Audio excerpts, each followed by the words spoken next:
Dans le chapitre précédent, nous avons étudié l'installation des conduits et des câbles optiques et l'on a aussi parlé des malfaçons les plus fréquentes et comment les éviter. Ce chapitre couvrira la pose des câbles optiques aériens et les problèmes communs que l'on peut rencontrer durant le processus de routage de câbles. En premier lieu, passons à l'installation des câbles optiques aériens. Directives en matière d'environnement, de santé et de sécurité. Les exigences pour débarquer et tester le tambour à câble sont les mêmes que ceux que pour le scénario de câbles sous-marins. Ainsi, nous ne rentrerons pas dans les mêmes détails dans ce chapitre. Dans cette partie, on parlera sur la préparation des outils et matériaux couramment utilisés, requis à l'installation de câbles optiques aériens. Cette section décrira comment préparer les outils et matériaux pour la pose de câbles optiques aériens. Première partie, réunion de lancement. Le chef d'équipe donne les instructions de sécurité à tous les membres de l'équipe. Ceci inclut les précautions à prendre, le partage des tâches et les outils à utiliser pour l'installation. Deuxième partie, tirage et pose de câbles optiques aériens. Il y a 4 critères principaux à considérer pour le tirage et la pose de câbles optiques aériens. Ceci inclut l'environnement de travail, la préparation des outils et équipements tels que les barrières de sécurité, les échelles. Installation de la corde de traction sur la poulie. Il y a 4 parties sur la traction de câbles optiques. Abordons-les séparément.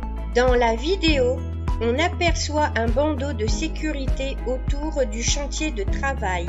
L'ouvrier positionne son échelle sur le poteau en béton. L'ouvrier met sa ceinture de sécurité pour travailler en hauteur.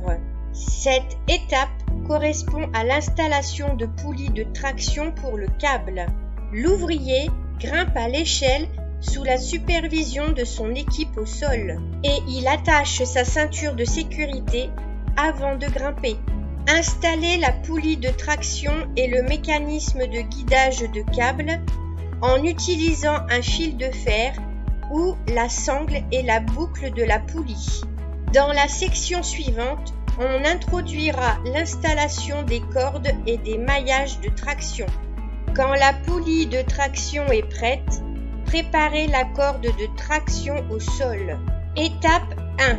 Placez la maille en fer à la tête à l'extrémité du câble. Enveloppez les extrémités du maillage en fer avec du ruban adhésif. La deuxième étape consiste à connecter l'extrémité de la corde de tirage à la tête du maillage de fer à l'aide d'un tournevis. Finalement, attachez la corde de traction à une extrémité du cran. Utilisez des attaches câbles pour lier des cordes de traction additionnelles de façon uniforme aux extrémités. Après la préparation de la corde et de la couverture du maillage, cette section décrit les limites de la traction du câble et la procédure d'installation du câble. Premièrement, l'ouvrier transporte le cran de connexion et la corde de traction, qui est, elle, contrôlée par l'équipe au sol.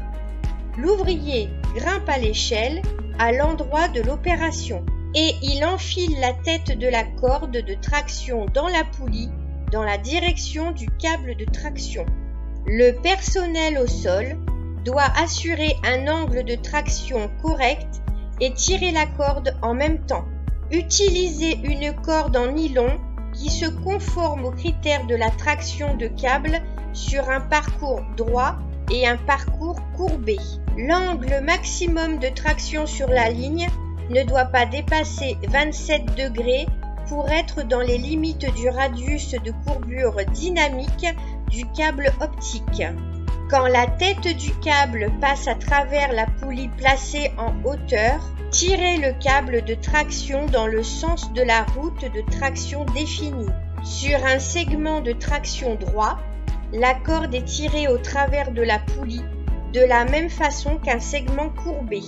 En même temps, guidez le câble à travers la poulie de la section droite. Pendant la traction du câble, s'assurez que la pile de câbles au sol est assemblée dans une figure de 8, comme indiqué dans la vidéo. Après que le câble soit déroulé du tambour, arrangez une pile en figure de chiffre 8 pour éviter tout emmêlement pendant la traction. Ne pas forcer le tirage du câble. Placez un tissu ou une bâche imperméable au sol et posez le câble dessus.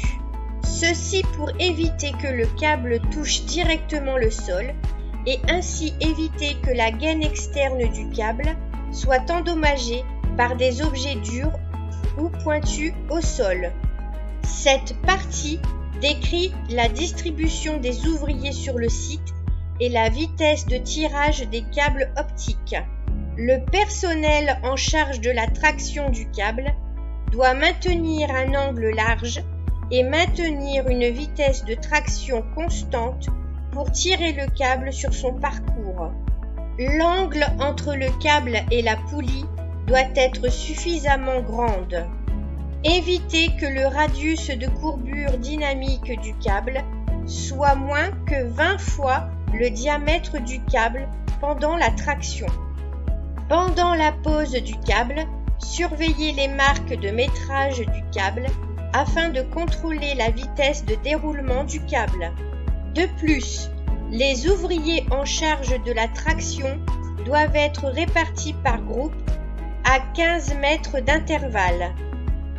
Traction du câble optique au point de transfert.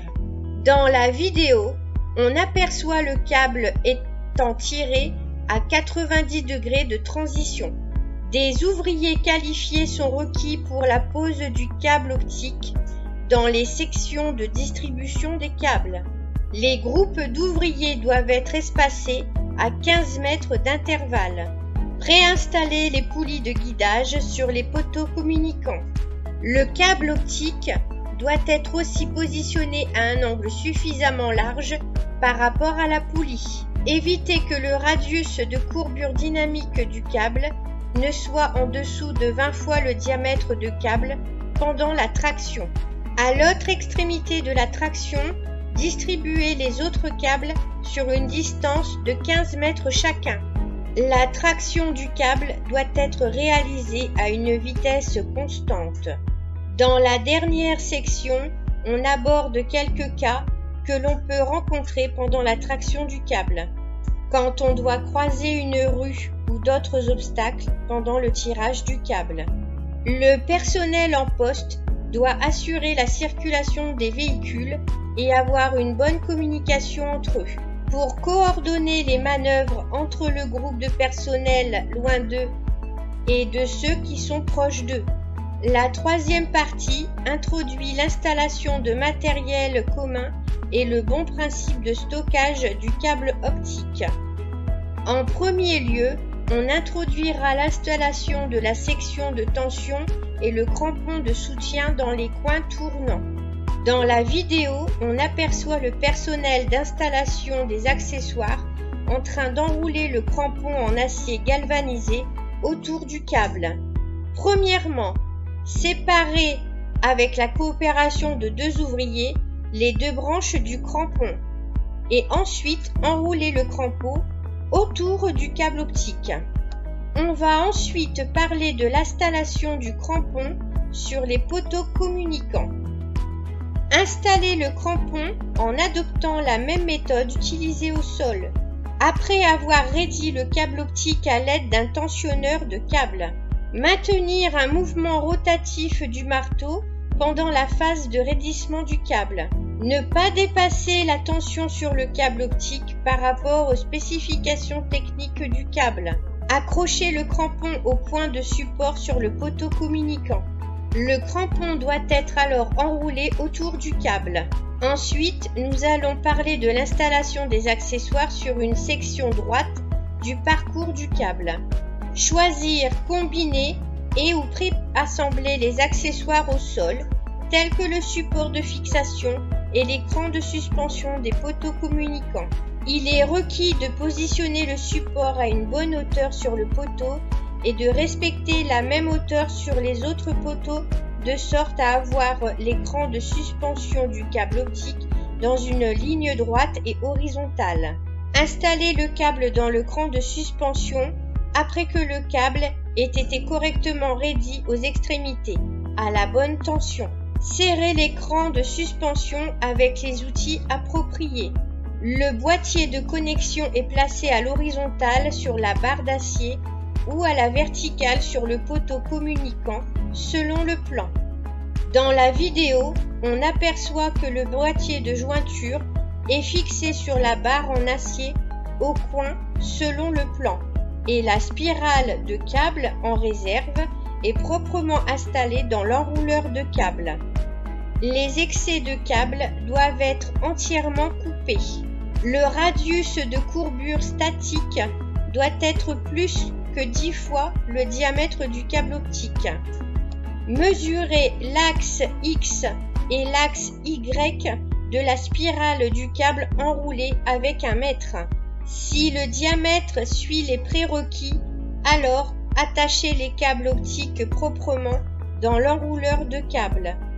Dans la dernière partie, on parle brièvement sur un exemple d'installation du boîtier de distribution optique. La hauteur de l'installation doit suivre les critères du plan. La hauteur doit être hors de la portée d'un adulte. Enfin et surtout, on présentera comment monter un boîtier de distribution optique sur un poteau et comment correctement regrouper les câbles optiques. Les câbles provenant d'eux et divergeant vers différentes directions doivent être proprement enroulés dans l'enrouleur de câble sur le poteau.